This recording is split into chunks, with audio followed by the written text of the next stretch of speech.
The bow for sale in the post was Doomsday in the Black Vader series, which cost $6,680,000 in the store. Its farthest range could reach 2,400 feet. Using this bow, saber arrows could pierce steel armor and the skin of most primitive creatures from more than 900 feet away. However, one would need to have a 7.0 strength rating to draw the string of Doomsday. Normally only those who had maxed out on mutant geno points could reach a 7.0 strength rating. And this requirement was only to draw the string. Unless you could kill with only one shot every time. So that you didn't need a second draw. You would need a rating of more than 8.0 to use the bow. Generally, if one had maxed out on original, primitive and mutant geno points, one's strength rating would reach 10.0. But many would choose to complete evolution and go to second god sanctuary before their rating reached 8.0. No wonder no one would buy this bow. Those with the ability to use the bow wouldn't care about such a small amount of money and try to save with a second-hand weapon. Those who couldn't use it wouldn't bother to buy it either. Hussein sent the poster a message and offered $1 million for the bow and arrows, which altogether would probably cost more than $7 million at a store. He had only kept 2 out of the $6 million he earned from selling the golden axe and gave the rest to his mother. Having spent $1 million learning Ghost Hunt, he wasn't sure if he could purchase the bow and arrows with just $1 million. The poster didn't reply. He was either offline or didn't want to dignify his offer with a response. Hussein waited for more than half an hour and almost lost hope. He checked other posts and found nothing. Well, some cheap stuff will have to do for now. Maybe I can get an arrow beast soul in a few days. Hansen comforted himself and went into the shower. When he was back in front of the screen, he found the poster had sent a message to him, which only contained a web page of a well-known trading site, where the price was marked as $1 million. Hussein almost jumped with joy and paid for the items after confirmation. Soon the item was shipped, and would reach Planet Roker the next day. God's Sanctuary could be used as a transfer station for transporting goods produced in the Alliance. So many transactions between different planets were completed this way. And it was also much faster than interstellar spaceship. The next morning, Hussein got a package from a robot postman.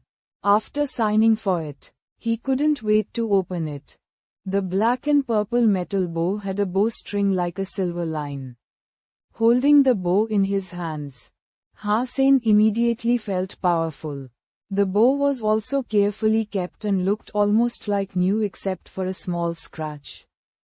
6 brand new saber alloy arrows were gleaming with a cold shine. To Hussein's surprise, they even came with a matching quiver. It was used, but there was no damage. A bow in my hand.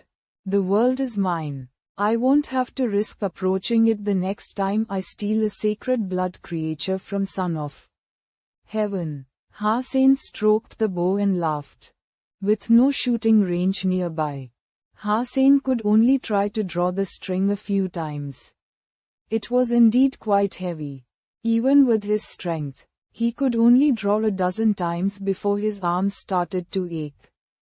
Not bad. Hussein was pleasantly surprised. He hadn't tested his strength recently. But his rating must be more than 8.0 now. Or else he couldn't have used this bow so well. Hussein went to a weapon shop nearby and bought 20 thunder arrows and 20 skyfall arrows. The quiver that could hold 50 arrows still looked a little empty. Even with the arrows in it. Although these arrows had impressive names, they were in fact cheap. Each thunder arrow only cost 1,000. And only the arrowhead was made of alloy. It was too stiff and would chip easily on bones or shells. Skyfall arrows were even cheaper. 100 each. They looked like saber arrows but didn't function that well. Hussein only bought skyfall arrows to practice with. As thunder arrows were too easy to break and the 6 saber arrows were too expensive to be used for practicing, Hussein played with his new bow, Doomsday, for quite a while and fell in love with it.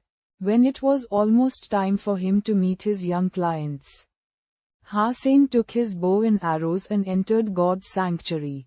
When he arrived where they were supposed to meet, he saw dozens of people surrounding several young men in biological armor and realized that he wasn't the only candidate. Walking around to earn 10,000 easy dollars per day seemed to be a great deal for many. After all, a primitive creature was only worth several hundred. And it also took energy to hunt and move the dead creature around. Hussein frowned at the crowd and was ready to turn away. He just wanted to find an easy job to earn some money. With such competition, he'd rather look for another job.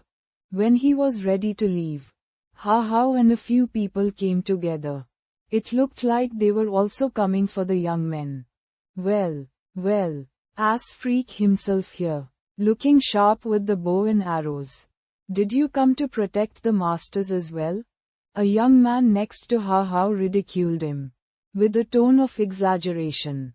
His remark got the attention of the crowd. As Ass Freak was well known in steel armor shelter, people suddenly started to heckle Hussein. Ass Freak, who do you think you are? Quote, Ass Freak, can you even beat the original creatures? Quote, it's more likely that the young masters will need to protect him.